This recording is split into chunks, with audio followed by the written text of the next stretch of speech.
Assalamualaikum, selamat sejahtera dan salam untuk pelajar-pelajar, anak-anak pelajar yang sedang melihat menonton rakaman video ni. Saya harapkan agar pelajar-pelajar ada tu lah, memiliki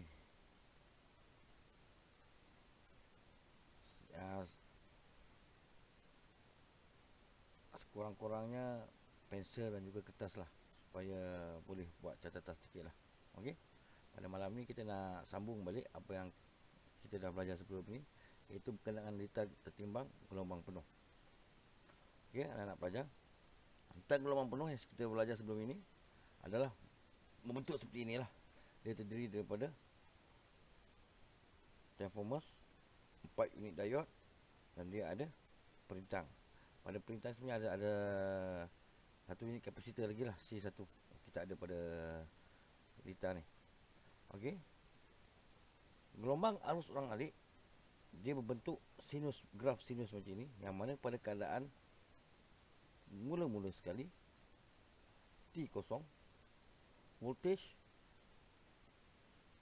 pada nilai kosong, dia akan melonjak sehingga ke nilai puncak pada kedudukan T1 dan kembali ke nilai negatif pada kedudukan masa T3 dan seterusnya. Begitulah berlaku, di mana dua lonjakan positif dan lonjakan negatif ini berlaku sebanyak 50 kali sesaat, ataupun dikenali sebagai 50 Hz. Tuan-tuan, pada transformers ini, nilai 240 volt akan masuk melalui bilitan primer dan dia akan keluar kepada bilitan sekunder berdasarkan nilai voltan yang telah ditetapkan. Di sini ada pelaras dia lah, ada pelaras dia. Sama ada kita nak 100 volt, 12 volt, 24 volt dan sebagainya. Di sini ada dia punya pekali dia lah.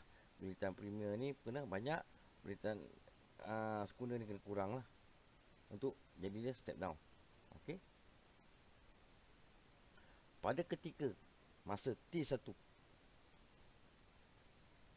elektron bergerak ke arah positif, puncak positif. Pada masa T1, yang mana titik A ini menerima charge positif, dia akan bergerak, elektron yang akan bergerak. Dan kita tahu diode 1, 2, 3 dan 4. Mungkin ini diode 1, diode 2, diode 3, diode 4. Pada diode D1, charge positif dia tak boleh melalui diode D1, sebab di sini adalah pintu negatif. Jadi dia akan bergerak apa pada diode D2. Diode D2 dia ada persimpangan di sini, sama ada nak pergi D4 ataupun nak pergi ke keluar. Charge elektron positif tersebut akan memilih untuk pergi keluar, sebab D4 menghalang apa-apa charge elektron positif. Okey, pada ketika T1, yang mana T1 kita lihat graf ini, elektron pada puncak positif, dia akan melalui D1 dan terus ke keluar. Dan ini adalah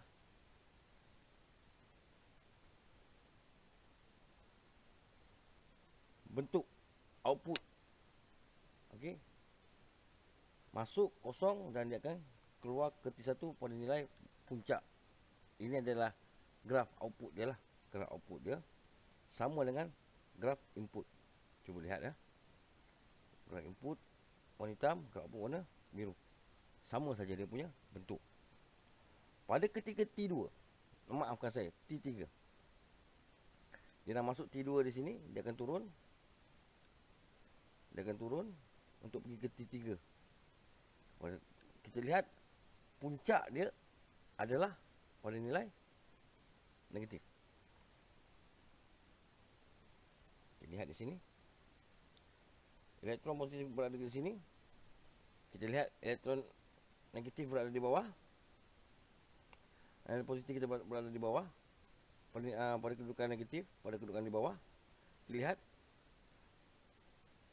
Di sini ada looping sebenarnya. Di sini ada looping, dia tak cross lah. Dia cross, dia ada looping.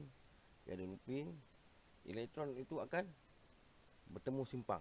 Sama ada nak pergi di 3 ataupun di 4. Oleh kerana charge positif, dia akan pergi ke di 4. Dia tak boleh pergi di 3. Sebab di 3, diod yang ketiga ini, di sini dia akan melalui pintu negatif. Elektron positif, dia hanya boleh melalui pintu positif untuk melalui diod dia. Jadi dia akan pergi keluar. Ini adalah graf output. Pada keadaan T1, dia dapat nilai positif, puncak, nilai kosong, dan seterusnya, nilai puncak balik negatif. Cuba lihat, bandingkan graf input. Graf input, di sini perbezaan dia. Penggunaan diod tersebut. Penggunaan diod tersebut menyebabkan graf yang berada pada nilai puncak negatif, dia akan terbalikkan menjadi puncak positif. Dan keadaan ini berlaku secara berturut-turutan seperti ini sehinggalah switch itu off. Okey. Dengan kewujudan kapasitor, macam saya katakan tadi, kewujudan kapasitor di tengah-tengahnya ni, bila dia output, kapasitor ini dia adalah seperti bank penyimpan lah. Dia akan, cuba lihat lah, dia akan berada nilai kosong, akan naik sikit, dan dia akan turun kosong balik. Sampai nilai puncak, dia turun kosong balik. Nilai puncak, dia turun kosong balik. Komponen-komponen elektronik pada sebuah komputer tidak mampu, tidak boleh untuk menerima perbezaan nilai voltan yang sekejap dia on, sekejap dia off. Sekejap dia nilai puncak, sekejap dia nilai kosong. Jadi sebab itulah perlunya kapasitor. Yang mana kapasitor tadi tu, cuba lihat, dia akan kumpul charge yang berada di kawasan ini. Dia kumpul, bila sampai nilai kapasitor dia akan keluarkan balik pada keadaan kedudukan nilai hampir-hampir kosong di sini. Jadi inilah kedudukan dia. Jadi bila kita on, kapasitor akan simpan sikit charge, dan dia akan keluarkan balik. Dia akan cuba stabilkan. Sepatutnya ini, maafkan ya, graf salah ni. Graf ni sepatutnya berada di bawah ni. Okey, graf berada di bawah. Okey, di atas dia akan start kosong, tapi dia lambat on, dan dia akan terus on sini. Dia akan malap, dia akan keluarkan charge yang disimpan di sini tadi semasa keadaan hampir kosong tadi tu. Dia akan keluarkan simpanan charge dia untuk membantu supaya kedudukan graf keluaran output ini jadi lebih stabil lagi. Okey tuan-tuan dan puan-puan, begitulah keadaan bagaimana cerita dia. Sebuah ditata timbang yang mampu menukarkan, yang berfungsi menukarkan gelombang sinus ini kepada gelombang positif. Macam tu. Dan beberapa komponen-komponen yang lain digunakan untuk membantu supaya gelombang itu lebih stabil. Dia tidak mahu ada nilai kosong. Kalau boleh, dia akan hampir stabil di antara, kalau macam kita set kepada 12 volt, dia akan turun pun paling kurang pun dalam 11.5 volt. Macam tu. Itulah dia punya bagaimana sebuah kapasitor itu boleh berfungsi dengan baik. Baik tuan-tuan, terima kasih. Kalau tak ada apa-apa, kita akan kembali lagi selepas ini.